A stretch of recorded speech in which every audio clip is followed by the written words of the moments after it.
se abarcan con bastante frecuencia. Son dos temas que tienen que dominarlos, ¿no? A ver, empezaremos.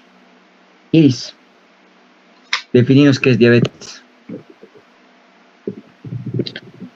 Diabetes é síndrome metabólico caracterizado por alterações do metabolismo, alterações nos lípidos, nos carboidratos e nas proteínas. E também pode ser caracterizado pela ausência de insulina ou resistência. Ya, está bien. Mayor, ¿qué es diabetes?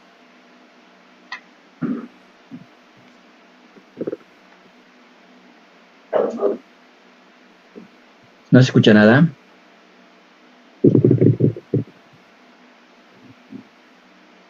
No se escucha.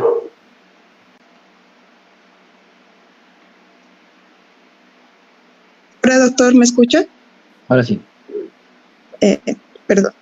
La diabetes es un síndrome clínico que se va a presentar trastornos metabólicos y va a haber una reducción de la secreción de la insulina. Ya. Mayra, ¿qué es diabetes? Es un síndrome metabólico donde va a haber o la falta de la producción de la insulina o defectos en la secreción o acción de la insulina. Ya, está bien. Los tres conceptos engloban, ¿no?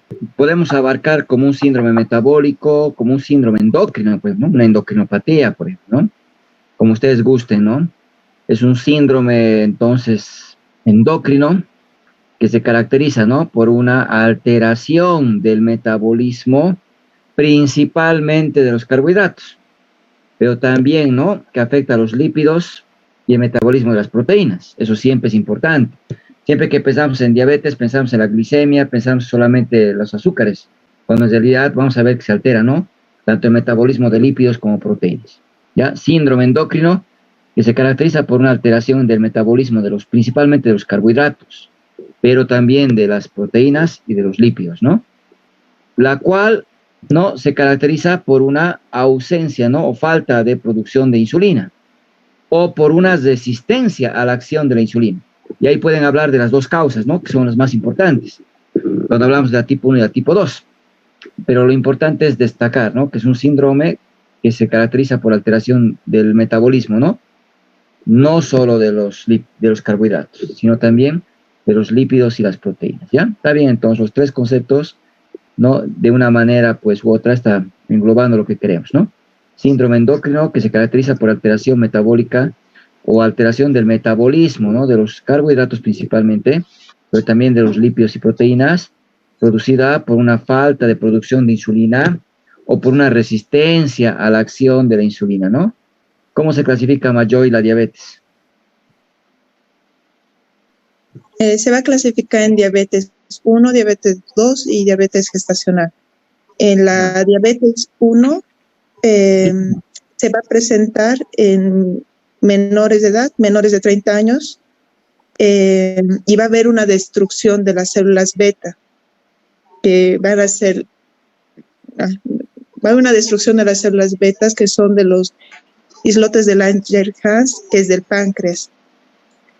Luego se va a caracterizar por las 5 P's: poliuria, polifagia, polidipsia y pérdida de peso. En la diabetes, sí, 4 P's. En la diabetes tipo 2 se va a presentar en mayores de 30 años, y en la diabetes tipo 2 es insulino resistente. En cambio, en la diabetes tipo 1 es insulino dependiente. Ya.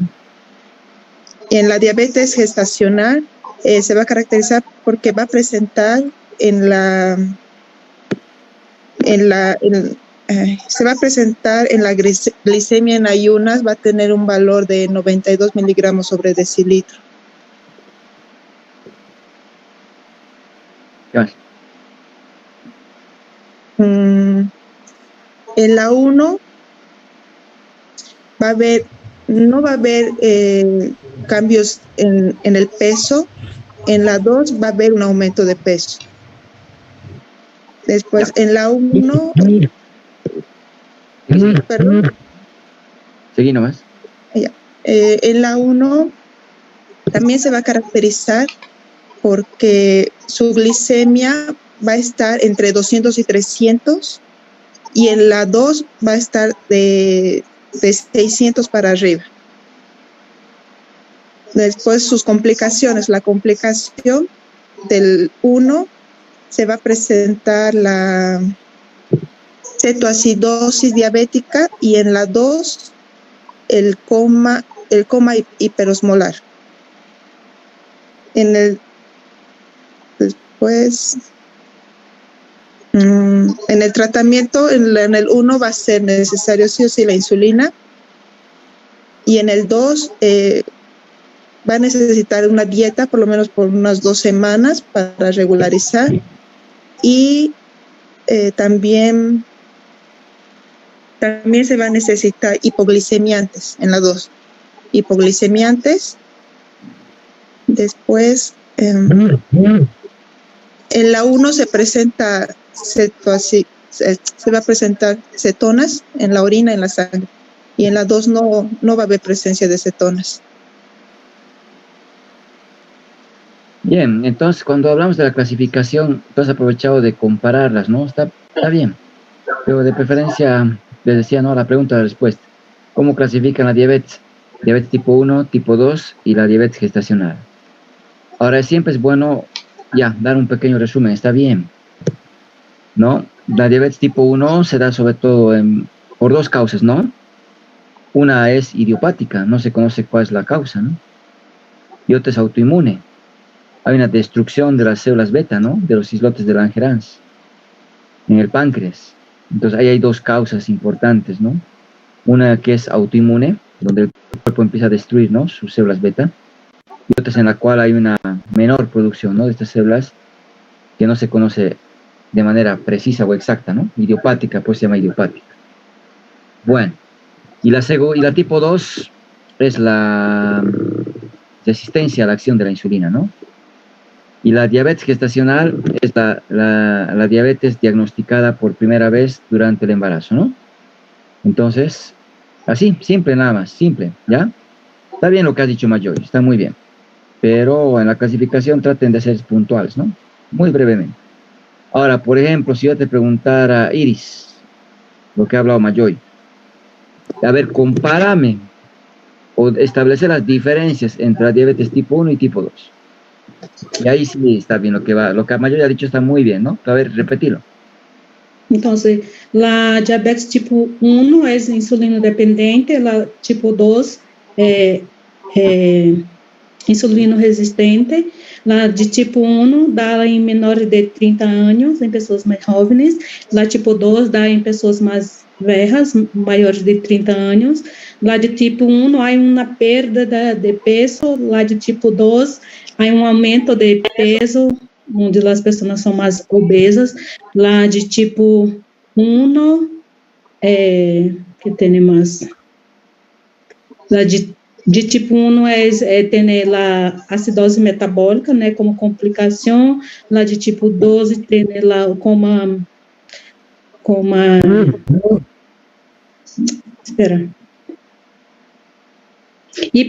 como hiperosmolar, não? E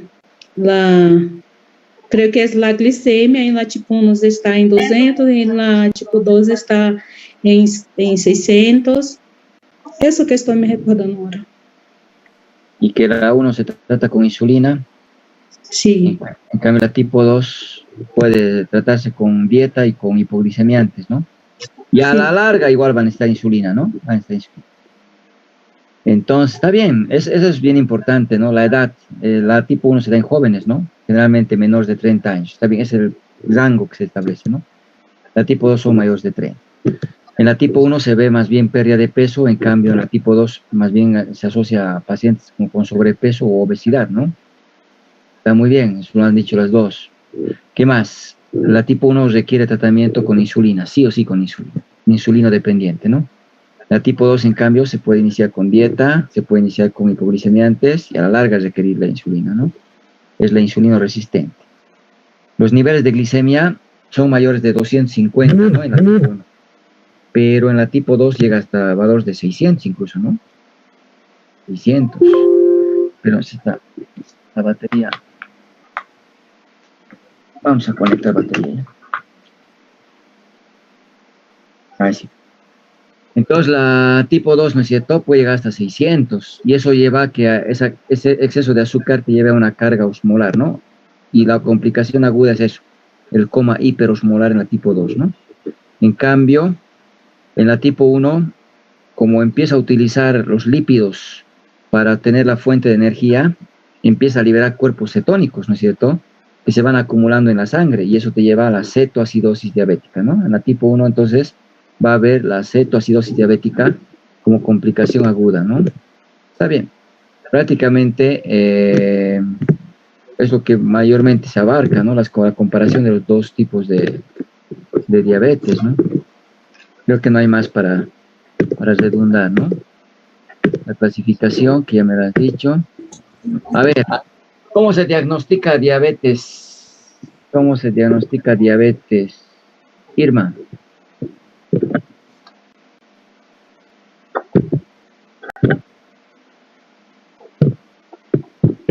Doctor, se le va a hacer, primero hay que pedirle la glicemia, su glicemia en ayunas, que puede estar entre lo normal, según la OMS, es de 70 a 110 y según la ADA es de 70 a 99. Entonces hay que ver cuánto está su glicemia y para eso también se puede pedir los laboratorios que van a hacer la hemoglobina glicosilada, que esto nos va a dar, si está entre los 6.5, o sea, no tiene diabetes, pero si está elevado nos puede dar ya un parámetro de diabetes. Después hay que hacer la hemoglobina plasmática, plasmática en ayunas, que se le va a hacer con el test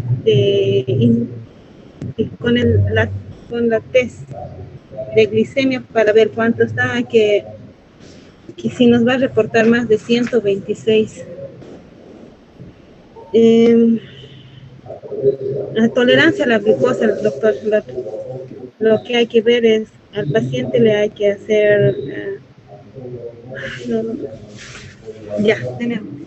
La tolerancia a la glucosa, doctor, hay que pedirle al paciente, va a ser, se prepara en un vaso, se utiliza 75 gramos de glucosa, hay que disolver en 375 ml.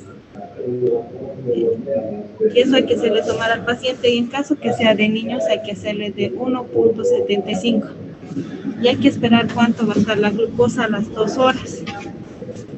Y la glucosa, esta sería la glucosa. ¿Cuándo tendría que ser a las 2 horas? Se dice que puede ser, la primera puede ser a 190, después puede estar a 165 y por último a 165 y 145. Ya, a ver, Mayra, ¿cómo diagnosticas diabetes? Se puede diagnosticar con la glicemia casual, que si está mayor a 200 miligramos de decilitro, y si el paciente tiene los síntomas que serían las 4 P's, poliuria, polidipsia, polifagia y pérdida de peso. Luego puede ser con glicemia en ayunas, si está mayor a 126 miligramos de decilitro, y con la prueba de tolerancia oral a la glucosa, donde se administra 75 gramos de glucosa y luego se toma una muestra en ayunas, que tiene que estar entre 70 a 100, y si está luego de las 2 horas, si no me equivoco, si está mayor a 200, ya se diagnostica como diabetes. Bien, entonces no se olviden, para el diagnóstico de diabetes, así, puntual, ¿no? Una diabetes casual, ¿no? O postprandial, como dices, ¿no? Que sea mayor a 200 miligramos de decilitro, pero asociado a las 4 P's, ¿no? A las 4 P's.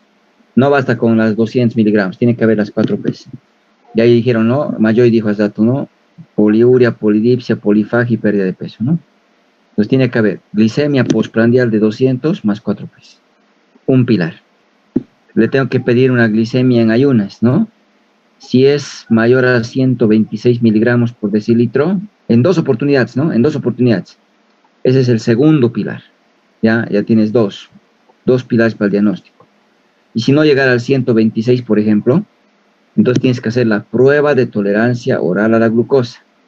¿Ya? La prueba de tolerancia oral a la glucosa es, como decían, ¿no? 75 gramos de azúcar, que lo diluyes en 375 cc de agua, ¿no? Y tiene que tomar. Entonces, la prueba de tolerancia a la glucosa, ¿qué hacemos? Le llamamos que venga mañana, en ayunas le tomamos una muestra, le damos los 75 gramos de azúcar, le tomamos a las 2 horas directamente. Ya no se toma a la hora, ¿no? Sino directamente a las 2 horas. ¿Ya? Y tiene que ser mayor a 200, ¿no? Mayor a 200. Entonces, eso es así sencillo. Ya no se considera a la hemoglobina glucosilada como prueba diagnóstica.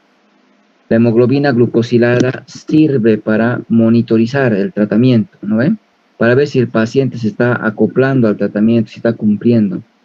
Porque el paciente puede tener una vida desordenada, tomar Coca-Cola, hacer todo, ¿no? El esquema, ¿no? De alimentación que tenía sin cumplir las indicaciones, pero 2 días antes de la visita médica, tener un régimen estricto y viene con una glicemia, ¿no? Ideal, pero en realidad todos los días ha estado incumpliendo, ¿no? Y ahí nos permite la hemoglobina glucosilada ver realmente si el paciente está cumpliendo o no el tratamiento, ¿no? Tiene que ser menos de 6.5%, ¿no? Tiene que ser menor al 6.5% para considerar que está acoplándose bien al tratamiento. Entonces, si les preguntan cómo diagnostican la diabetes, ahí tienen 3 pilares, ¿no? Glicemia postprandial mayor a 200 más las 4 P's. Luego, glicemia en ayunas en 2 oportunidades mayor a 126. Tercero, prueba de tolerancia a la glucosa a la hora mayor a 200 miligramos de decilitro. Esos son los 3 pilares para el diagnóstico, ¿ya? La hemoglobina glucosilada no lo mencionen, salvo que les pregunte el tribunal. Ha habido casos, en algún caso que decía, te falta uno, hemoglobina glucosilada mayor a 6.5, porque actualmente no se considera la hemoglobina glucosilada como pilar diagnóstico, ¿ya? Ya no es para diagnóstico, sino para el monitoreo, no es seguimiento del tratamiento. Pero hay docentes que todavía piensan que pueda ser incluido como tratamiento y te van a decir, falta uno, y ahí le mencionas, ¿no? Bien, entonces eso es lo que nos importa, ¿no? La diabetes gestacional, no se pierdan mucho en diabetes gestacional porque nadie pregunta, es más de especialidad. Pero si nos preguntaran, ¿no? La diabetes gestacional, a ver, ¿qué nos puedes resumir, Scarlett, de la diabetes gestacional?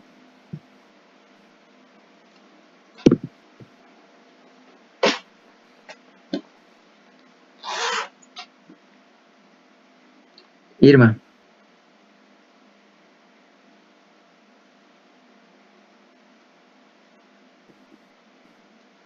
Iris. De la diabetes gestacional, sei que se dá por a primeira vez em embaraço e tem que estar com um valor acima de 90 e também apresentar as 4P.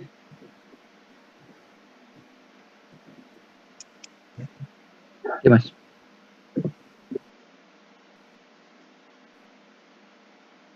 Mayoy.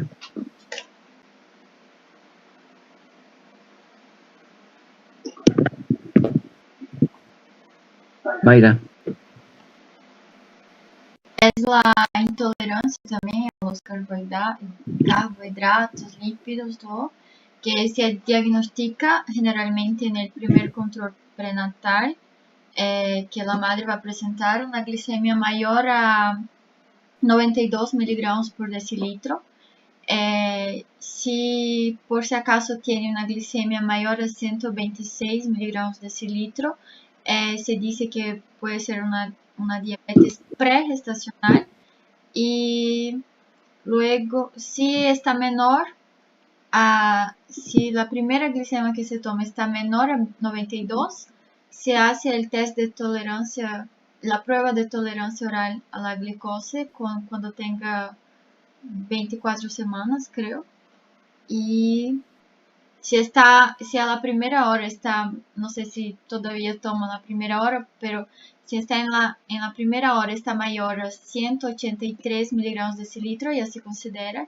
Y si a las 2 horas está mayor a 153, también se considera. Ya, entonces, no se queda mucho con la diabetes gestacional. Sin embargo, si les preguntan, ¿no? Es la diabetes diagnosticada por primera vez durante el embarazo, ¿no? Durante el embarazo. Debido a que en el embarazo hay mayor, en el embarazo la producción del lactógeno placentario aumenta la resistencia, ¿no es cierto?, a la acción de la insulina. Entonces, eso es muy importante, recordar, en el embarazo entonces hay hormonas, ¿no?, que la placenta produce. Y ahí tenemos justamente el lactógeno placentario. Y esto va a favorecer ¿a qué? A que exista mayor, ¿no?, posibilidad de resistencia a la acción de la insulina. Si el cuerpo de la paciente no se adapta a esta nueva condición, termina desarrollando diabetes. Entonces, ¿qué es la diabetes gestacional? Es la diabetes diagnosticada por primera vez durante el embarazo, ¿no es cierto?, donde hay una alteración del metabolismo, igualito que en la diabetes, ¿no?, a los carbohidratos, pero también para los lípidos y las proteínas, ¿no?, que generalmente se presenta en el segundo trimestre. La diabetes gestacional generalmente se presenta en el segundo trimestre, porque es ahí donde produce mayor lactógeno placentario la placenta. Como decía Mayra, a las 24 semanas ya tendríamos que hacer la pesquisa, ¿no? Ya tendríamos que buscar la posibilidad de diabetes, ¿no? Porque es ahí donde se presenta. Ahora, es cierto, hay diabetes pregestacional. Una diabética puede embarazarse. Esa diabética la vamos a diagnosticar en el primer trimestre, ¿no es cierto? Ahí vamos a diagnosticar en el primer trimestre. Pero si te hablan de diabetes gestacional, simplemente di, es la diabetes diagnosticada por primera vez en el embarazo, que generalmente, ¿no es cierto?, se manifiesta en el segundo trimestre. Y te dicen, ¿por qué en el segundo trimestre? Porque ahí hay mayor producción del lactógeno placentario. ¿Qué hace el lactógeno placentario? Aumenta la resistencia a la acción de la insulina. Es lo que pasa, ¿ya? ¿Cómo vamos a diagnosticar?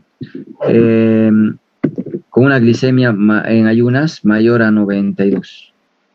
Si la glicemia en ayunas es mayor a 92, ya tienes que pensar en diabetes gestacional. Pero también puede ser la prueba de tolerancia a la glucosa. El test de Sullivan ya no se realiza. Directamente lo mismo, 75 gramos de azúcar, ¿no? Le saco en ayunas, le doy 75 gramos en ayunas, le mido a la hora y a las 2 horas. Todavía en la embarazada estamos midiendo a la hora y 2 horas. En la población general, directo a las 2 horas, ¿ya? Directo a las 2 horas. En la embarazada todavía, ¿no? En ayunas, a la hora y 2 horas. Y aquí tengo 3 valores, ¿no? 92 en ayunas, a la hora 180 y a las 2 horas 153. Basta uno que esté alterado para decir que la paciente tiene diabetes gestacional. ¿Ya? Si en ayunas es más de 92 y el resto es normal, tiene diabetes. Si a la hora es más de 180, tiene diabetes. Uno basta para que esté alterado, para decir que tiene diabetes gestacional, ¿ya? Entonces, ¿por qué estamos tocando así brevemente la diabetes gestacional? Porque la diabetes gestacional va a tener efectos en el embarazo, ¿no es cierto? Y el embarazo va a tener efectos en la diabetes. Es decir, a ver, ¿qué puede provocar la diabetes gestacional en el embarazo, Mayra? Malformación fetal. Ya. La diabetes gestacional, ¿cuándo se produce? Después de... En la segunda mitad. Sí, segundo trimestre. Segundo trimestre, ¿no ve? Segundo trimestre. Entonces, la diabetes gestacional lo que va a provocar, ¿qué es? Macrosomía. Macrosómicos. Va a provocar polidramnios, ¿ya? Si hay macrosómicos, va a provocar distocia del parto, ¿no ve? Desgarros, distocia de hombros, ¿no? Atonía uterina, todo eso. Pues, ¿qué va a provocar la diabetes gestacional? Macrosomía fetal y polidramios, ¿ya? Eso. Ahora, ¿qué va a provocar la diabetes, el embarazo a la diabetes? Acelera a la diabetes. Es decir, va a acelerar el proceso, ¿no? Las complicaciones van a acelerar, se va a hacer más rápido. La nefropatía, la neuropatía, la vasculopatía, todo se va a acelerar, va a ser más rápido. Entonces, eso es importante. Ahora, lo que tú estás diciendo, muy importante, las malformaciones y los abortos se dan cuando los niveles de azúcar están muy elevados en el primer trimestre. En este caso, ¿cuándo sería eso? En la diabetes pregestacional, ¿no es cierto? Una diabética que se embarace y no esté controlada su diabetes, ella tiene altos riesgos de malformaciones. ¿Por qué? Los niveles de azúcar elevados habían sido, ¿no es cierto?, teratogénicos. No solamente los fármacos, no solamente la radiación, no solamente... Los niveles elevados de azúcar son teratogénicos. Entonces, una embarazada, una diabética que se embarace, ¿ya?, y no esté controlada, puede provocar malformaciones y puede provocar abortos, ¿ya? Eso es la diabetes pregestacional. Pero la diabetes gestacional que se está produciendo, ¿no es cierto?, en el segundo trimestre, que provoca macrosomía y polidramias.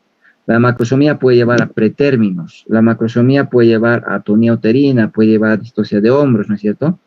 Eso es lo que va a provocar, ¿ya?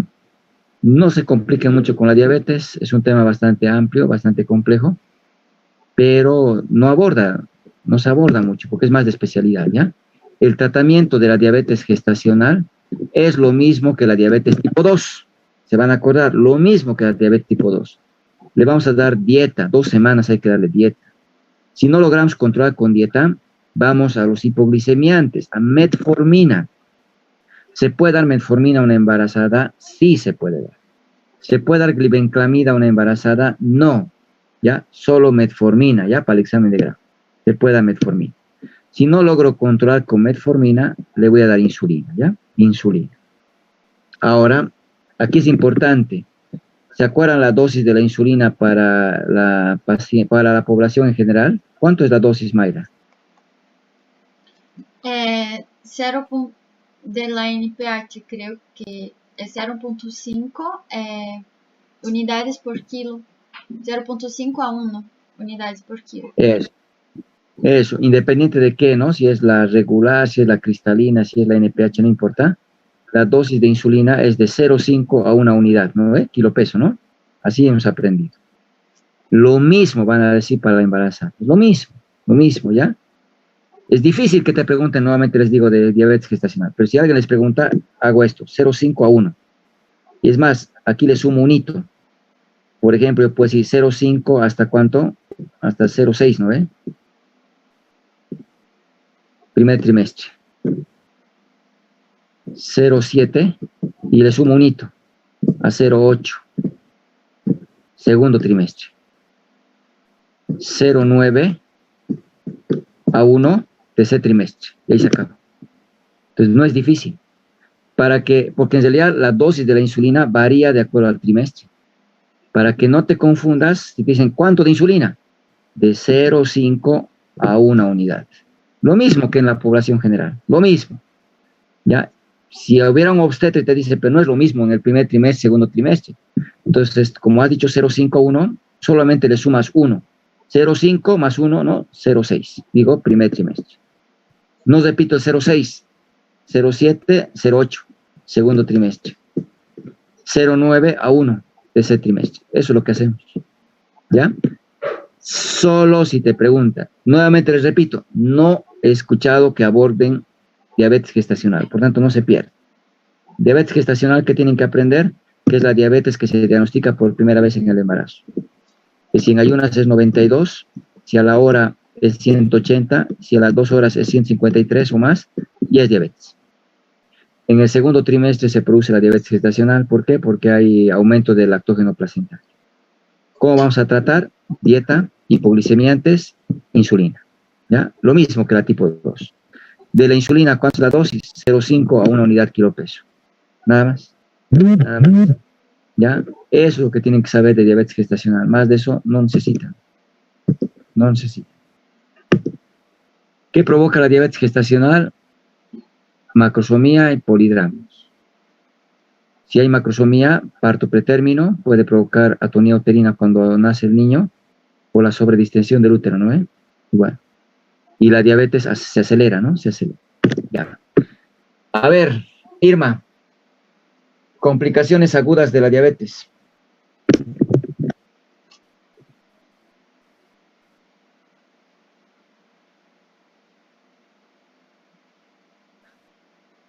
La que tiene los síntomas, no se olviden ya, las 4P es la tipo 1, ¿no?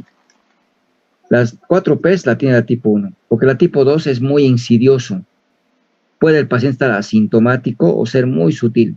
Generalmente el paciente se da cuenta cuando ya hay complicaciones, ¿no? Entonces, es muy importante recordar eso. En la tipo 2 hay pocos síntomas. En cambio, la tipo 1 es más súbito. Los síntomas son más bruscos, más súbitos. Y son las 4P, ¿ya? Complicaciones, hemos dicho, la tipo 1 está la cetoacidosis diabética y la tipo 2 el coma hiperosmolar, ¿no es cierto? Eso tienen que recordar. Las complicaciones crónicas las dividimos en macroangiopáticas, microangiopáticas, tanto para la 1 como para la tipo 2, ¿no? Entonces aquí vamos a tocar, a ver, complicaciones agudas. La cetoacidosis diabética. ¿Cómo diagnosticas, Mayoy? Cetoacidosis diabética. En la cetoacidosis diabética se va a haber presencia de cetonas en la orina, en la sangre. Se va a caracterizar también porque va a tener el paciente un aliento a manzana. La insulina va a estar entre un valor entre 200 y 300 miligramos sobre decilitro. Va a tener un pH ácido que va a ser de 7.3. ¿Qué más? Creo que solo eso. ¿Cómo es la respiración de Kussmaul? Es una respiración más profunda que va a tener el paciente. Eso, ¿no? Hay un aumento de la profundidad, ¿no? Puede estar la frecuencia normal o aumenta, o disminuida más bien, ¿no? O disminuida. Pero lo más llamativo es una respiración, ¿no? Profunda. Eso es lo más típico, ¿no? La respiración acidótica de Kussmaul, ¿ya? Entonces, como ha dicho Mayoy, ¿cómo diagnosticamos la cetoacidosis diabética? La paciente está inconsciente. Está con un aliento a manzana. Tiene una respiración de Kussmaul. ¿Cómo es la respiración de Kussmaul? Una respiración profunda, con una frecuencia, ¿no? Normal o disminuida, ¿no? Pero respiración profunda. Su pH, muy bien, el pH está acidótico, ¿no? Está con acidosis, o sea, tiene menos de 7.3, ¿no? Su pH es menos de 7.3. Muy bien, es acidótico. Los cuerpos cetónicos vamos a encontrar en sangre y en orina, ¿no? Es lo más característico. De ahí su nombre, ¿no? Cetoacidosis diabética. Muy bien. ¿Cuál va a ser tu conducta? Se va a administrar suero fisiológico. No hablen de suero. Prohibir hablar de sueros. Solución fisiológica. Perdón. Se va a administrar solución fisiológica y como es cetoacidosis se va y es pH ácido, bicarbonato. ¿Cuánto de soluciones cristaloides? 20 o 40. ¿De 500? No sé, doctor. 500, te quedas corto, ¿no? Sí, creo que sí. No te olvides que la paciente con cetoacidosis diabética está deshidratadísima. Mira, sí. Puede ser de... ¿Solo 1000? Si no me equivoco, creo que es de 1000 y se hace en dos cargas, de 500 a 500, ¿o no? Estoy mal. Ya, a ver, Iris, ¿cómo haces la reposición de volumen? La hidratación. Yo no sé bien cómo es, pero sé que tiene que poner las 3 soluciones y no sé bien calcular, doutor, la hidratación. Sé que tiene que analisar bien. Mira. Se pone de 20 a 40 ml por kilo peso Sí. de solución. ¿Por hora? Se pasa un litro. Sí, por hora. Sí. Bien. Eso es bien importante. La paciente tiene que recibir grandes volúmenes de líquido, ¿no es cierto? Porque está deshidratadísimo. Entonces, 20 a 40 cc kilo peso hora, ¿no? Eso puede ser una manera, una forma de poder calcular, ¿ya? En el tema de la cetoacidosis diabética, tengan bien clarito. 1, hay que hidratar. Hay que hidratar. 2, hay que tratar, ¿cuál? La acidosis, ¿no? La acidosis. ¿Qué más hay que hacer? Insulina. Hay que dar insulina. Hay que dar insulina, ¿cierto? Son las 3 cosas que hay que hacer. Entonces, hay que hidratar. Y para hidratar pueden decir 20 a 40 cc, kilopeso, hora.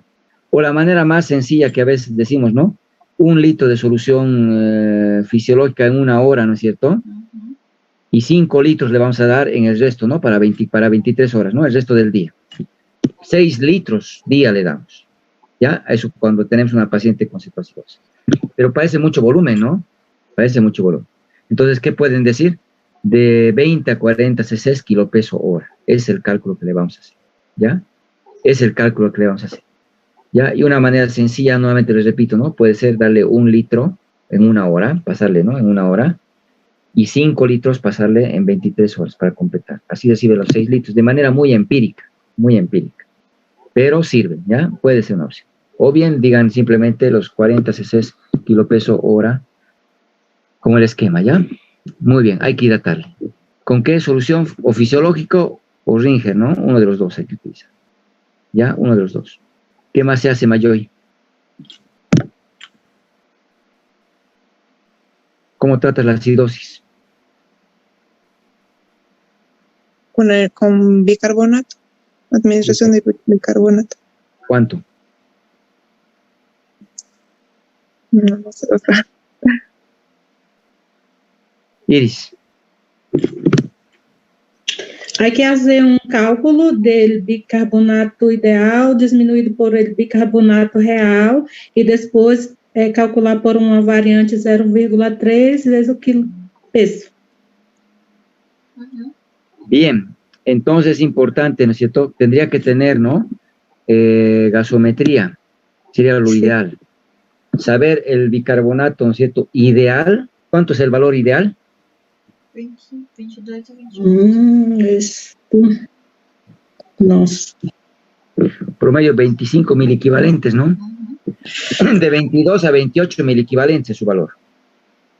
Es un promedio 25. Me voy a aprender 25 mil equivalentes, ¿ya? 25 mil equivalentes es el ideal. Le voy a restar a lo ideal lo que tiene, ¿no? Lo que tiene, el valor real.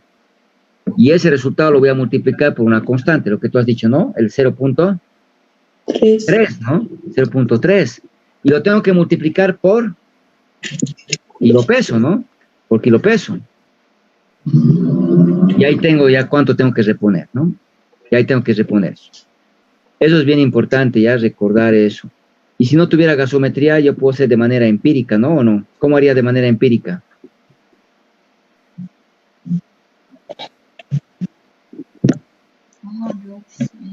¿Alguien sabe? Calculamos con la variante y el kilopeso.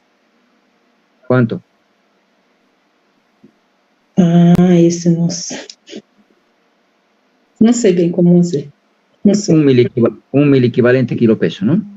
Un mil equivalente kilopeso. Pero para no complicarse, directamente digan, ¿no?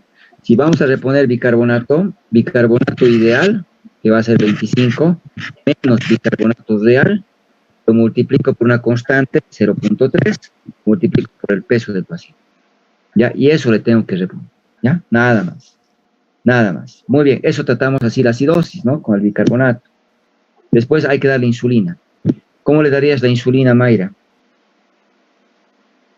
Depende de cuánto está la glicemia de él.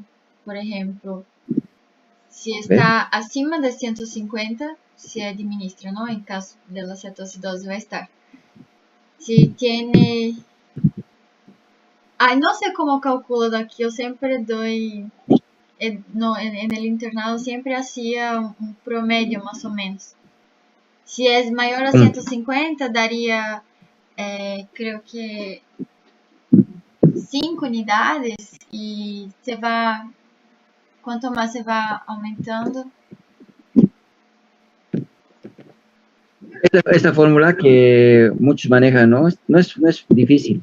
De 50 a 50 aumenta, ¿no? De 50 a 50. Y le empezamos con 5 unidades. Por ejemplo, menos de 150 no necesita insulina, ¿no? No necesita insulina. Y de ahí no voy a repetir. 151, le sumo 50 a 200, le voy a dar 5 unidades, ¿no? 5 unidades. Ahora tendría que ser aquí 201, le aumento 50 a 250. ¿Cuántas unidades le tendría que dar? 10. 10, ¿no? Sí. De 251 a 300, ¿cuánto sería? 15. 15 unidades. ¿Y más de 300? 20. Eso. Es una forma bien facilita, ¿no? De recordar. ¿Por qué? Porque las unidades voy a aumentar de 5 en 5. Porque la insulina, perdón, la glicemia la voy a aumentar de 50 en 50. Solo tengo que aprender ¿qué cosa? El valor de 150. Es decir, si es menos de 150 miligramos de cilitro, no doy insulina. Pero si es de 151 a 200, le doy 5 unidades. Si es de 201 a 250, le aumento 50, ¿no? Le aumento 10 unidades. 151 a 300, 251 a 300, 15 unidades. Más de 300, 20 unidades, ¿ya? Es una fórmula bien sencillita para recordar. Esto pensando, ¿no es cierto?, que la paciente está, ¿no es cierto?, con esa acidosis, cetoacidosis diabética, ¿no? En la tipo 1 puede ser una forma de esquematizar, ¿ya? No es mala forma, es bastante sencilla de recordar, ¿no?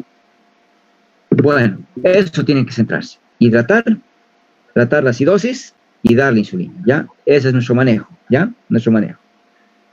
Coma hiperosmolar. ¿Cómo diagnosticas, Iris? Estos dos tipos de complicaciones agudas hay que reconocerlas. Paciente diabético que viene inconsciente, hay que pensar en dos cosas. O está hipoglicémico o está con hiperglicemia, ¿no? Es lo primero que vamos a ir pensando. ¿Cuál tolera mejor el organismo? La hiperglicemia. No tolera la hipoglicemia. El cerebro necesita oxígeno y azúcar para funcionar. Si el nivel de azúcar ha bajado mucho, ya compromete la función cerebral, ¿cierto?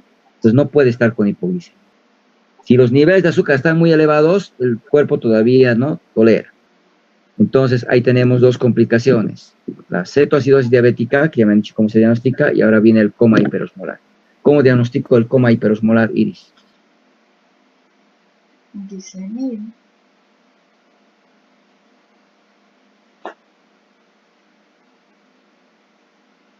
Mayoy. No va a haber presencia de cuerpos cetónicos en el hiperosmolar y va a tener valores altos de glicemia de 600 miligramos sobre decilitro. Eso, paciente inconsciente que tiene niveles de más de 600 miligramos de decilitro de glicemia y no hay cuerpos cetónicos, ¿no? Eso es lo más importante. Si tienen un paciente diabético, está inconsciente, está con 600 de glicemia, eso es coma hiperosmolar, ¿no es cierto? Eso es coma hiperosmolar.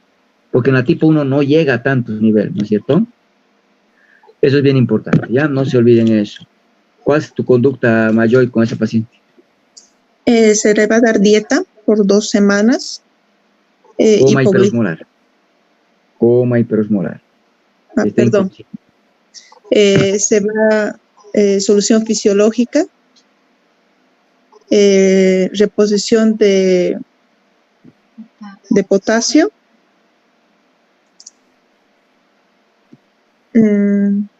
ya, y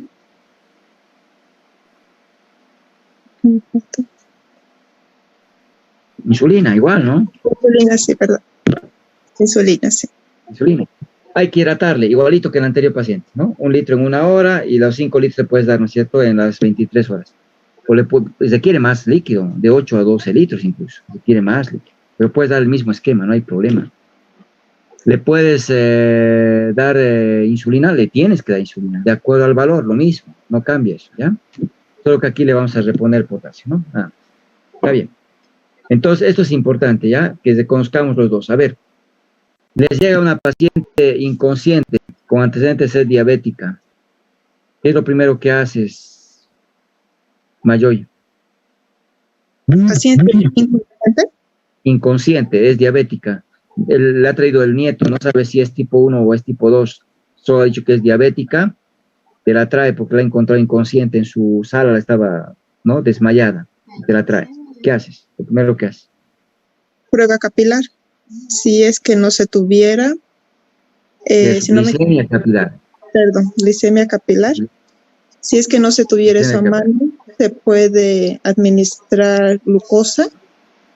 Entonces, si el paciente, como está inconsciente, si va a despertar, es una hiperglicemia. No, es una hipoglicemia. Y si no va a estar inconsciente, entonces el paciente es una hiperglicemia. Eso. Para poder diferenciar entre diabetes 1 y diabetes 2. Entonces no se olviden, si la paciente llega inconsciente, es diabética, hay que hacerle glicemia capilar, ¿no? Si está en 500, ¿en qué vas a pensar? Come hiperosmolar. Si está en 500, en diabetes tipo 2. En coma hiperosmolar. Sí. Hay que tratar, hay que dar insulina, hay que dar, ¿no es cierto?, deposición de potasio. Bien, si no tuviera glicemia capilar, hay que administrar hipertrosa, ¿no? Hay hipertrosa al 33%, ¿ya? Son ampollas, ¿no?, de azúcar. Hipertrosa al 33%. Si la paciente despierta, quiere decir que estaba con hipoglicemia. Si la paciente no despierta, quiere decir que está con hiperglicemia. ¿No es cierto? Esa prueba es bien importante. No se da insulina a todas.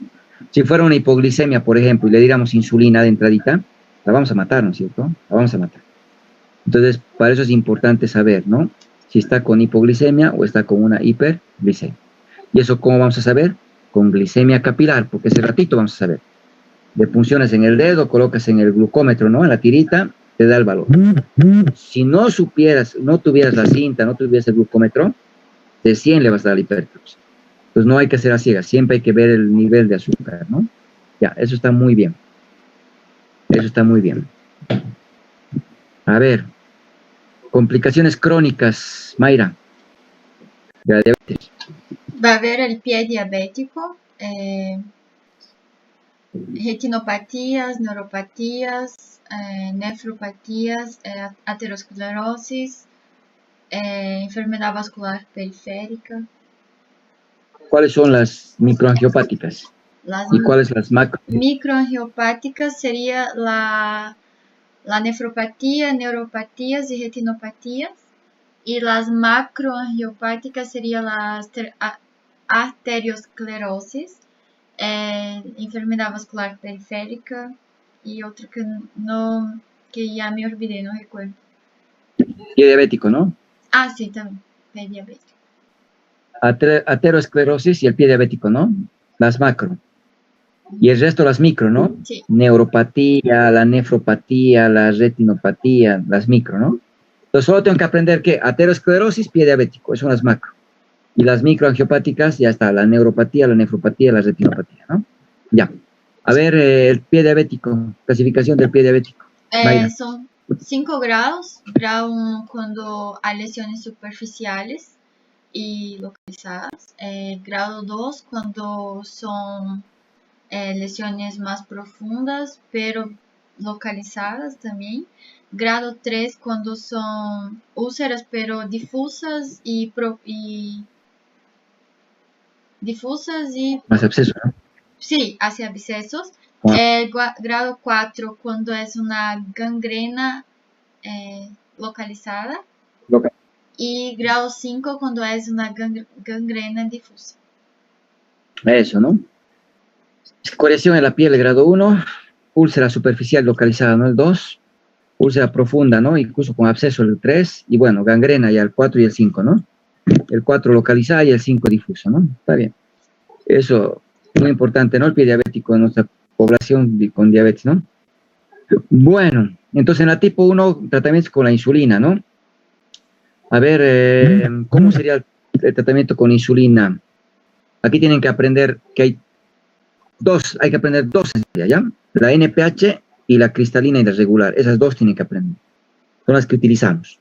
No quieren que sean las únicas, ¿no? Hay la ultra rápida, hay la ultra lenta también. Pero las que utilizamos son la NPH, la de acción intermedia, ¿no? Y la rápida, que es la cristalina o la regular. Esas dos tienen que aprenderlas bien, ¿ya? Tienen que aprender cuánto tiempo tarda su efecto, cuánto tiempo inicia su efecto, ¿no? Eso estudian bien los tipos de insulina, ¿ya? Estudien bien esa parte. Pero a las dos que tienen que dominar es a la regular y a la NPH, la de acción intermedia, ¿no? A ver, ¿cómo administraríamos el tratamiento a una paciente de diabetes tipo 1? Tratamiento, la insulina. ¿Cuál es la dosis? ¿Cómo se administra? Mayra. De tipo 1, la dosis sería de 0,5 a 1 unidades por kilo peso día. Se puede asociar, no sé si aquí es lo mismo, pero en Brasil, se puede asociar la NPH, que es de acción intermedia, 2 veces al día, antes del almuerzo, antes del desayuno y antes de la cena. Y la NPH 30 minutos antes del desayuno, 30 minutos antes del almuerzo y 30 minutos antes de la cena. Cada una de estas se da 0,5 unidades por kilo día. Y se va a dividir, por ejemplo, la dosis que se da en la mañana se da 2/3 y la de la noche es 1/3 del total que va a dar la suma. No sé si se quedó claro. Eso es bien importante, ¿ya? Los periodos que tenemos que darle es antes, ¿no? Del desayuno y antes de la cena, ¿no? Eso es bien importante. Entonces, ¿qué hacemos? Calculamos. Puede ser el 0,5 o el 1 unidad, ¿no? Yo puedo calcular con 1 unidad también, no hay problema. Por kilo peso. Una vez que tenga el cálculo, lo que tengo que hacer es, a ver, por ejemplo, tengo una paciente que pesa, pónganse, 60 kilos. Por ejemplo, yo quiero calcular con 1 unidad, ¿no? ¿Cuánto de insulina va a necesitar esta paciente? 60. 60, ¿no es cierto? Eso. Van a estar 60 unidades de insulina día. Eso es lo que hacemos el cálculo, ¿no? 1 unidad por kilo peso día, ¿no? 60 unidades va a estar mi paciente por día. Eso tengo que dividir, ¿ya? Antes del desayuno, 2/3 hay que dar. Antes de la cena, 1/3 hay que dar. ¿Por qué antes del desayuno 2/3? Porque está más tiempo, ¿no? En periodos de ayuno. Entonces hay que darle 2/3 antes del desayuno y 1/3 antes de la cena, ¿ya? Entonces hay que dividir este 60 entre 3, pues. Y tengo 20 y tengo 20. Lo que voy a hacer es darle 40 unidades, 2/3, ¿no? 40 unidades le voy a dar antes del desayuno. Y 20 unidades le voy a dar antes de la cena. Es lo que hacemos, ¿no ve? Es lo que calculamos. Ahora, estas 60 unidades le vamos a dar de NPH y de la cristalina o regular. NPH y cristalina, vienen combinados, ¿ya? Las 60 unidades no es de uno solo, tengo que dar de regular y la NPH, vienen ya combinados, ¿ya? Vienen combinados. Y la combinación más o menos equivale aquí a 2/3 y aquí equivale a 1/3, ¿ya? De esta dosis, 2/3 es de regular, perdón, 1/3 es de regular y 2/3 es de NPH. 2/3 de NPH, ya viene así, ya viene así.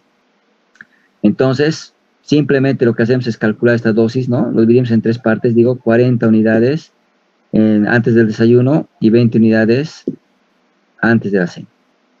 De aquí yo puedo decir 1/3 de regular y 2/3 de NPH. ¿Ya? Puedo decir de esa manera. Lo mismo aquí. O bien puedo decir aquí mitad y mitad. La mitad, ¿no? 1/2 NPH y 1/2 de regular. Hay diferentes esquemas. Hay diferentes. Lo que tú has dicho también es válido. Hay varias formas de administrar.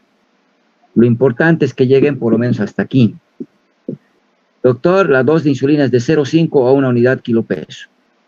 Lo voy a dividir, 2/3 le voy a dar antes del desayuno y 1/3 antes de la cena. Nada más, hasta ahí está bien. Ahora, si ustedes quieren ir más allá, ¿no? Decir 1/3 de la regular y 2/3 de la NPH. Tanto para 2 de la mañana como también para tarde. ¿Ya? Y ahí se acaba. Nada más. Nuevamente repito, ¿no? Tema de la insulina, la dosis, esto es lo más importante, 0,5 a 1 unidad kilo peso. Y saber repartir 2/3 antes del desayuno y 1/3 antes de la cena, ¿no? Y eso tienen que hacer dividiendo, ¿no? La dosis total lo dividen entre 3.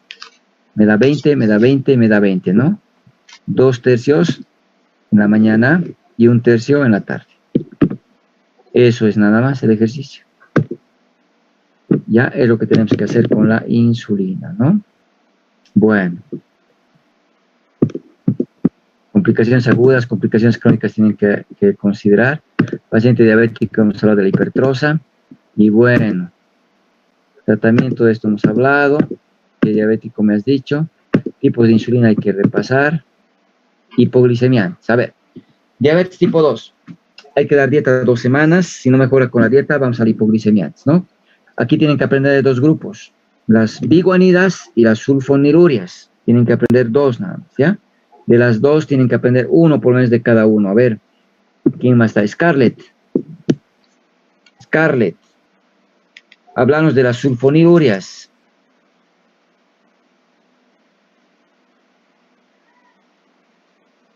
¿Cuál conoces como sulfoniluria?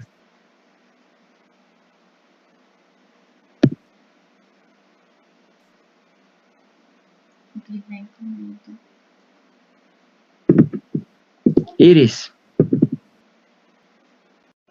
Biguanida. ¿Cuál conoces como biguanida? Solo sé que tiene que tratar con metformina y la glibenclamida. Solo eso. No sé separar los grupos. ¿No te acuerdas de los grupos? No. Irma.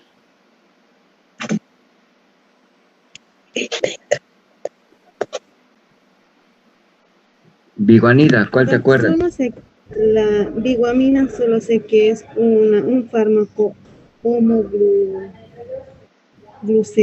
homoglucemiante. Normo.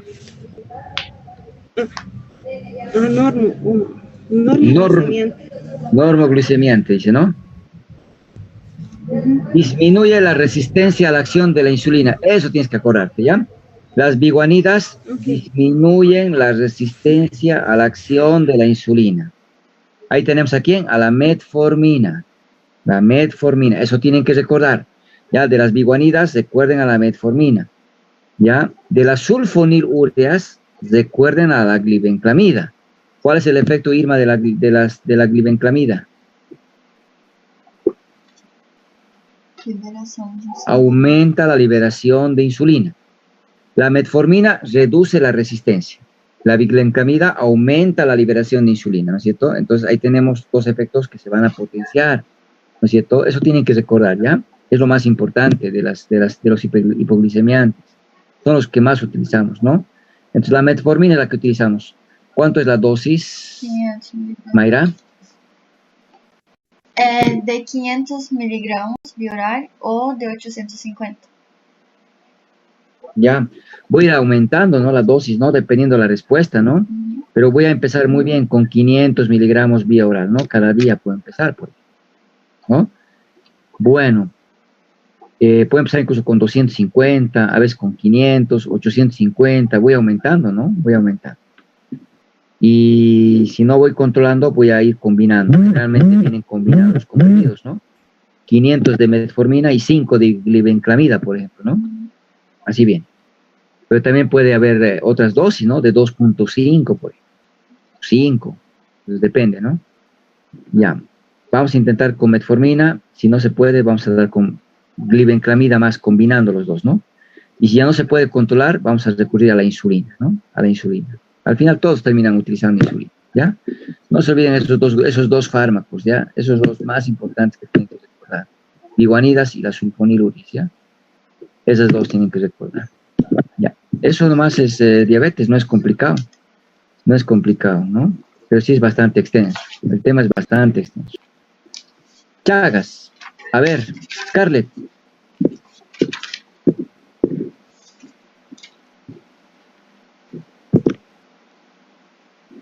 Irma. El Chagas es una enfermedad crónica endémica caracterizada por un proceso inflamatorio sistémico de etiología parasitaria. Bien, bien, eso, no es una enfermedad parasitaria, ¿no? Bien, endémica, crónica, perfecto. ¿Cuál es el agente etiológico?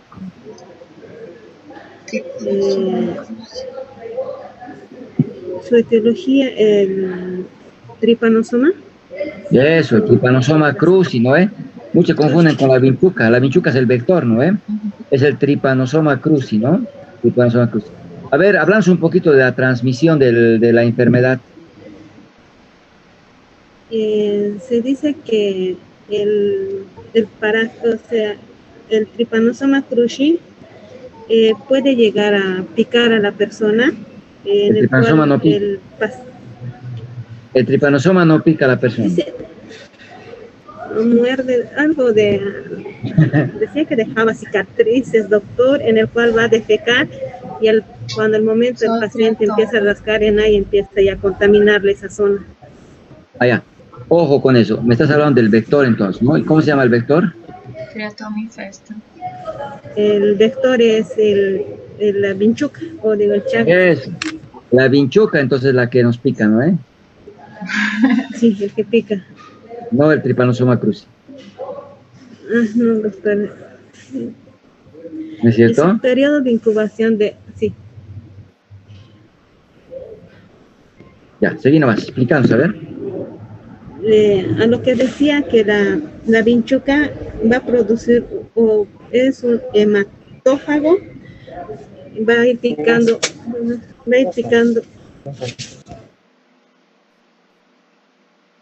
Pues no se olviden. Pica una persona.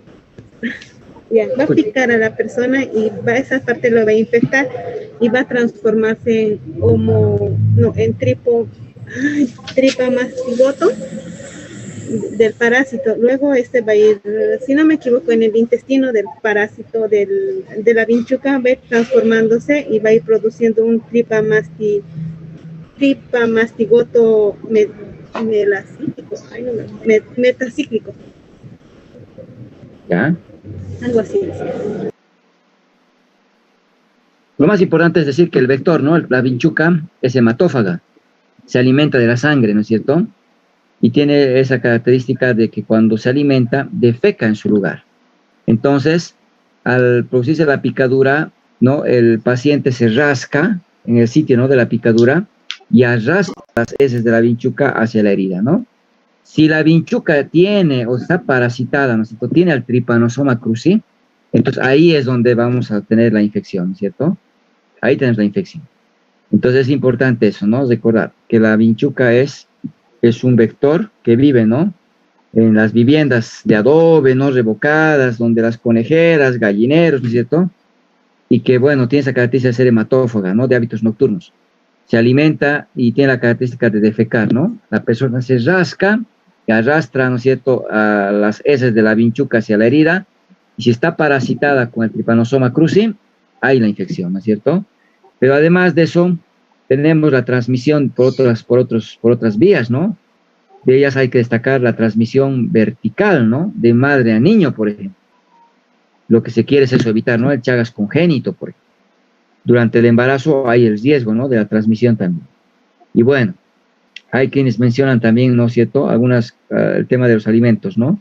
Sin embargo, hay que hablar del tema de la lactancia, que está muy cuestionado, pero también está descrito, ¿no? Bueno, a ver, Iris, háblanos de la clínica. Las fases, las 3 fases de la enfermedad de Chagas.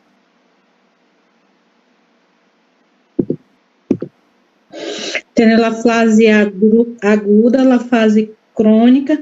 Na fase crônica, tem a fase crônica sintomática e a fase crônica sintomática. Na fase aguda, tem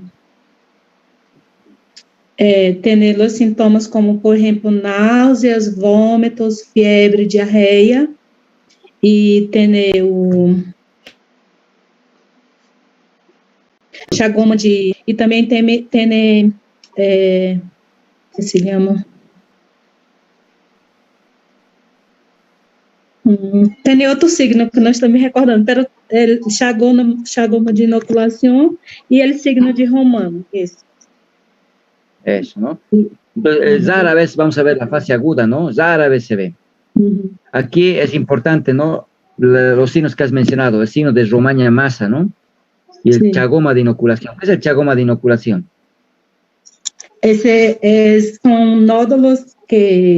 Son nódulos cutáneos en la zona periorbitaria.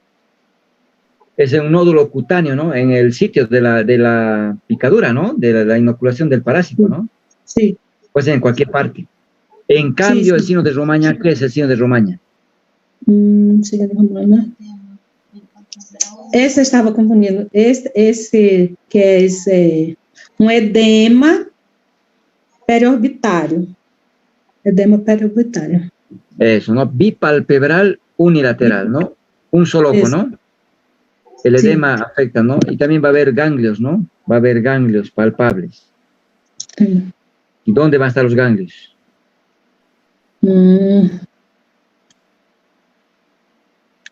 Los ganglios.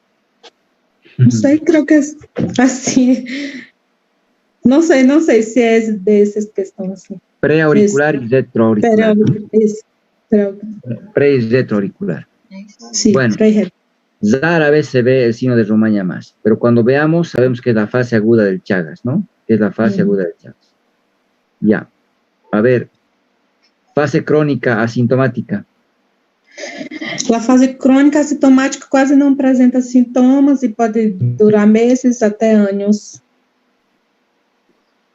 E não, há uma diminuição dos parásitos. Parasitemia. Disminuye la parasitemia, ¿no? Sí. Aquí se puede ver los parásitos, ¿no? Aquí se ven la sangre los parásitos. Sí. Aquí, en cambio, la paciente no tiene síntomas, ¿no? Se van a los tejidos. Y aquí empieza a haber una reacción, ¿no? Contra los parásitos y empieza a haber ya daño a órganos, ¿no? Destrucción de plexos nerviosos de nuestro propio cuerpo en la defensa, ¿no? Para eliminar el tripanosoma, ¿no?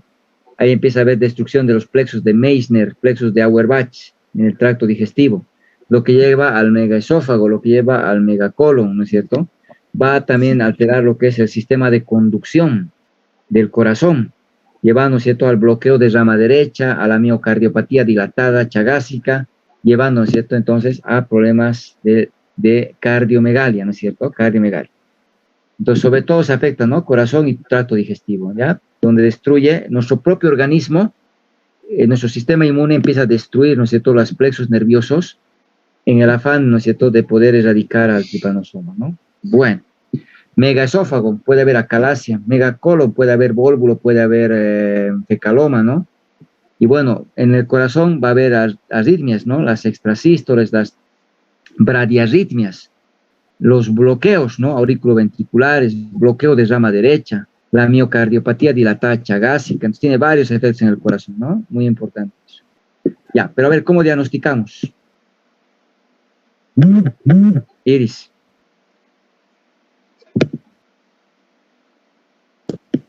O diagnóstico se hace com el Raychaga y también puede ser con ELISA. Tienes pruebas parasitológicas y pruebas serológicas. Sí. Parasitológicas, ¿qué pruebas tienes?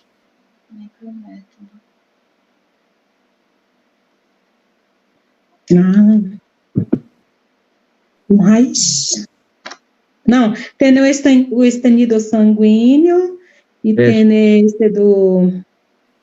¿Qué más? El micrométodo. Sí. Eso no pueden olvidarse, ¿ya? En las pruebas parasitológicas, donde vamos a buscar el parásito, que sería la fase aguda, ahí tenemos el examen en fresco, la gota gruesa, ¿no es cierto? El examen en fresco, la gota gruesa. Y voy a ver el micrométodo, ¿ya? El micrométodo. En cambio, en la fase crónica sintomática y en la crónica sintomática, voy a utilizar las pruebas serológicas. Ya no voy a ver al parásito, porque el parásito ya no está en la sangre, pero voy a ver, ¿no es cierto?, los anticuerpos que se han formado por la presencia del parásito. Eso tiene que quedar claro. En la fase aguda busco al parásito. En la fase crónica, asintomática o sintomática, busco anticuerpos ya contra el parásito. Y aquí tienes, ¿qué pruebas? El ELISA. Aquí tienes el HAI, ¿no es cierto? La hemaglutinación indirecta, por ejemplo, ¿no? Ya tienes, ¿no es cierto?, estas pruebas. Ahora, entonces, en una paciente que tenga Chagas, tienes que confirmar justamente con estas pruebas, ¿no? Dependiendo la fase en la que se encuentre, voy a pedir pruebas parasitológicas o pruebas serológicas, ¿ya?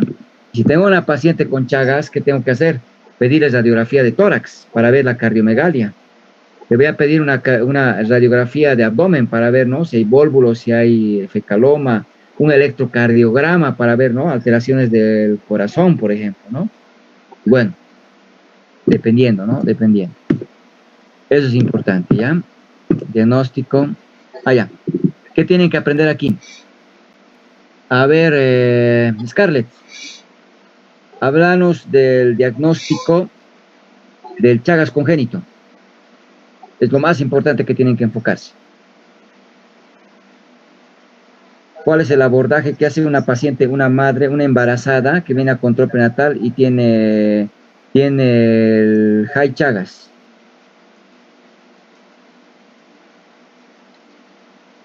Irma.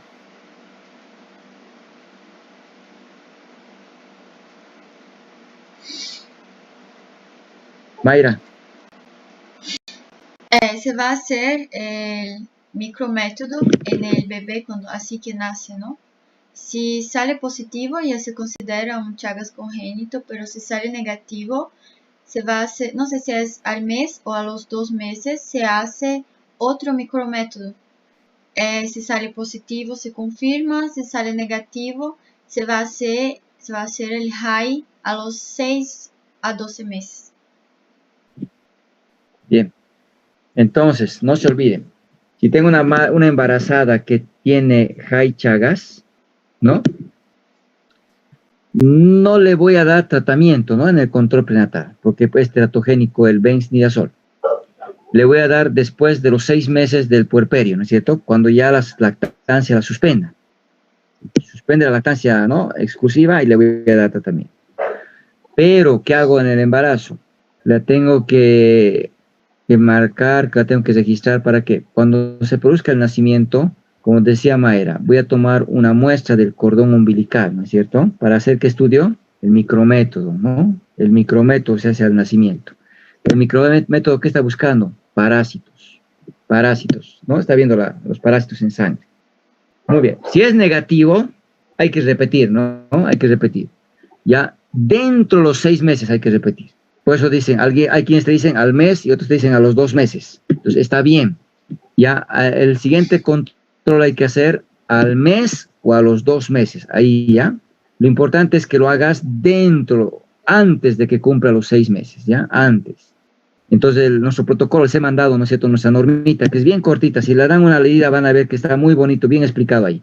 Ya al mes o a los 2 meses hay que hacerle un control nuevo, ¿ya? De micrométodo. Si me sale negativo, a los 6 meses o al año, le voy a hacer otra prueba, ¿no? A los 6 meses o al año le voy a hacer otra prueba. Eso es el HAI, ¿no? El HAI. Ya no le voy a hacer el micrométodo, le voy a hacer HAI. El HAI, no se olviden, es una prueba, ¿no?, serológica. Está buscando anticuerpos, no está buscando parásitos. El micrométodo está buscando parásitos, una prueba, ¿no?, parasitológica, ¿no? Mayra, ¿por qué no le pido el HAI antes de los 6 meses? Porque la madre pasa anticuerpos, ¿no?, al feto, y estos anticuerpos que vienen de la madre pueden durar 6 meses. Y si hace el micrométodo va a dar un falso positivo. Eso, ¿no? Entonces, si la mamá está con la enfermedad del Chagas, esos anticuerpos pasan, ¿cierto?, por la placenta al niño. Y esos anticuerpos van a ser detectados, ¿no?, de la mamá. Y vamos a pensar que el niño está con la infección cuando en realidad no exactamente. Por eso se hace, ¿ya? Por eso es que buscamos micrométodo hasta los 6 meses. Ya cuando pasan los 6 meses, buscamos con el HAI, ¿no? Ya buscamos anticuerpos ahora del niño, ya no de la mamá, ¿no? Solo puede ser detectado hasta ese tiempo. Está muy bien. Entonces, este es el algoritmo de la norma que les he mandado, donde es lo que resume, ¿no? Si sale positivo, tiene Chagas. Si la mamá es positiva, hay que hacerle, ¿no?, del cordón al nacimiento. Si sale positivo, tiene Chagas congénito y hay que dar tratamiento. Si sale negativo, eso hemos dicho, no, hay que repetir. Hay que repetir antes de los 6 meses, al mes o a los 2 meses, ¿ya? Hay que repetir, al mes o a los 2 meses. Válido, los dos sirven. ¿Qué voy a hacerle? Micrométodo. Si me da negativo, ¿qué tengo que hacer? Ahora el high Chagas. El high Chagas hay que hacer de los 6 a los 12 meses, hemos dicho, ¿no? Si sale positivo, tiene Chagas congénito. ¿Ya? Si tiene Chagas negativo o tiene high negativo, no tiene Chagas, ¿no? No tiene Chagas. Y si tuviera Chagas, ¿cuál es tu conducta, Mayra? Iniciar tratamiento con bencinidazol. Si es en menores de 1 año, se puede administrar 10 miligramos kilo peso día cada 12 horas por 30 días. Si tiene de 1 a 15 años, se puede administrar de 5 hasta 7.5 miligramos kilo peso día cada 12 horas también, pero por 60 días. Y en adultos, 5 miligramos kilo peso día cada 12 horas, 60 días. Bien. En el niño, dosis altas, ¿no?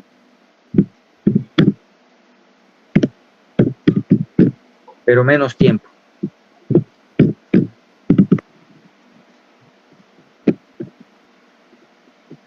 Si tengo Chagas congénito, hay que darle el benznidazol, ¿no? Y le vamos a empezar, ¿qué dosis, Mayra?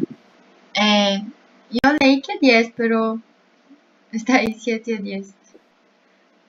La primera semana hay que darle 7 miligramos kilo peso. Viendo la tolerancia, viendo que no haya reacción, ¿no? Una semana le damos 7 miligramos kilo peso. Después de la semana le vamos a dar a 10 miligramos kilo peso, ¿no? Hasta que complete un mes, ¿no? 30 días. En el adulto, facilito, ¿no? 5 miligramos kilo peso, menos dosis, ¿no? Que en el niño, pero más tiempo, 2 meses, 2 meses, eso hay que recordar. En el adulto, menos dosis, más tiempo. En el niño, más dosis, menos tiempo. Y bueno, hay que empezar con 7 miligramos kilo peso los primeros 7 días, ¿no? ¿De cuánto viene el comprimido de benznidazol, Mayra? Ay, no sé si es 100 miligramos. 100 miligramos, vienen comprimidos. Lamentablemente el benznidazol no viene en suspensión, no viene en jarabe, vienen comprimidos. Es un recién nacido, un neonato. Pero, ¿qué tengo que hacer? ¿Cómo se la administra, Mayra? Se va a destruir hasta que se quede como polvo. Se va a diluir en... Me olvidé cuántos ml, Doc, pero se va a diluir y se va a administrar, si no me equivoco, 0.1 ml. Ay, no. Un comprimido, no recuerdo. Un comprimido en 10 cc, ¿no? Lo voy a diluir. Hay que moler, ¿no es cierto? Hay que moler el comprimido y lo vamos a diluir en 10 cc. Lo que tendría que un cc, ¿cuántos miligramos tiene de benznidazol? Va a ser 10 miligramos, ¿no es cierto? Si 100 miligramos lo estoy moliendo y lo estoy diluyendo en 10 cc, un cc tendría que tener 10 miligramos, ¿o no? Sí. Esto tiene que aprender. ¿Por qué? Tu niño tiene, por ejemplo, Mayra, 3 kilos. La primera semana le vas a calcular a cuánto hemos dicho. 7. A 7. ¿Cuánto le tendrías que dar entonces? 7 veces 3. 21 miligramos por kilo cada 12 horas. 3 por 7. 3 por 7, 21 miligramos, Sí. ¿no? Esto es día. Ahora tienes que dividir esto en 12 horas. ¿Cómo divides? Mitad, ¿no es cierto? Sí. Me daría 10.5. Me daría 10.5, ¿no? Y aquí tengo que un cc tiene 10 miligramos. Entonces tiene que recibir 10 miligramos, ¿no? Un cc cada 12 horas. Porque le tengo que preparar con ella. Y le tengo que dar preparadito. Y le voy a decir, de aquí de la jeringuita, 2 jeringas hay que prepararle, ¿no? De aquí de la jeringuita le vas a dar un cc, le vas a marcar, ¿no? Hasta aquí le vas a dar en la mañana y hasta aquí le vas a dar en la tarde, ¿no? Un cc cada 12 horas le voy a dar, ¿no? Que tendría los 10 miligramos. El punto 5 queda ahí, ¿no? Entonces no se olviden, en el niño hay que dar así, 100 miligramos, que es un comprimido, lo voy a diluir en 10 cc, lo que equivaldría a que un cc tiene 10 miligramos. ¿Qué tengo que hacer? El peso lo tengo que multiplicar por 7. El resultado lo tengo que dividir en 2 tomas, porque le voy a dar cada 12 horas. Como le voy a dar 10 miligramos cada 12 horas, eso me equivale a darle un cc del preparado que he hecho, ¿no es cierto? Del preparado que he hecho. Bueno, necesito 2 cc por día, ¿no? 2 cc por día. No, soy yo tô péssimo. ¿Cuántos días tiene que darle? 7 días, ¿no? 7 días. Después de la semana, vamos a calcular ahora a 10 miligramos. Entonces ya multiplico el 3 kilos por 10 miligramos, ¿no? Ya no multiplico por 7. Eso tienen que recordar. Es difícil. Es del algoritmo que les he mandado del libro, de la norma, ¿ya? Besniazol, 7 miligramos kilo peso día, ¿no? La primera semana. Después le damos 10 miligramos kilo peso día. Hasta completar, ¿no es cierto?, los 30 días. Esta primera semana es para ver que no haya reacción. Sobre todo puede haber una reacción dérmica, ¿no? En la piel puede haber. Y si hubiera reacción, ¿qué hacemos? Hay que darle clorferinamida, ¿no? Hay que dar un antihistamínico junto al besniazol. Le voy a bajar la dosis, no le voy a dar 7 miligramos, le voy a bajar a 5 miligramos. Le bajo la dosis a 5 miligramos y le voy a dar clorferinamida. ¿Cuánto de clorferinamida, Mayra? No sé, Doc. 0,2 miligramos kilo peso, ¿ya? 0,2 miligramos kilo peso. Le voy a dar clorferinamida y le voy a dar 5 miligramos kilo peso del besniazol. Le bajo la dosis del besniazol y le doy un antihistamínico. Y con eso va a tolerar. No se ha reportado casos graves que me eviten que dé tratamiento, ¿ya? Entonces, pero si te dicen que hay, si hay reacción, le bajo la dosis y le doy con clorferinamida. Si sigue habiendo reacción, le suspendo el tratamiento. Y le tendría que dar Nifurtimox. Pero ya nuestro esquema ya no da Nifurtimox. Nuestro programa ya no cubre Nifurtimox. Solo tenemos Benznidazol. Para el tratamiento del Chagas solo tenemos Benznidazol. Ya no como antes, Nifurtimox, ¿ya? Pero solo de conocimiento hay que recordar su nombre, ¿no? Porque me voy a centrar solo en Benznidazol, ¿ya? Entonces te dicen, ¿qué haces de acción? Le disminuyo la dosis a 5 miligramos kilo peso y le doy clorferinamida a 0,2 miligramos kilo peso, ¿ya? Eso está bien cortito explicado en lo que les he mandado, ¿ya? Es bien cortito lo que les he mandado. Lean ese algoritmo y van a ver que es bastante sencillito, ¿ya? Las pruebas serológicas de la parte de atrás no lo lean, no pierdan tiempo, ¿ya? Eso sí es larguito. No te preguntan. Hasta aquí es lo que tienes que dominar. Chagas congénito es lo que hacemos todos los días. En el examen de grado te preguntan, ¿qué haces para el Chagas congénito? No saben. ¿Qué hacías en la atención del parto? ¿Acaso no sacabas muestra del cordón? ¿Qué método hacías? Micrométodo. ¿Por qué no haces el HAI? Te pregunto. Porque el HAI es lo que tú has dicho. Voy a buscar, voy a detectar anticuerpos de la mamá que están llegando a la sangre del feto. Entonces, eso no es, ¿no?, lo que tengo que hacer. Tengo que hacer la búsqueda del parásito, ¿no ven? Hasta los 6 meses. Eso no se olviden. Y bueno, ahí vamos a quedar. Ahí vamos a quedar. Les voy a mandar, la siguiente tenemos programas. Les voy a mandar el programa de Zavia.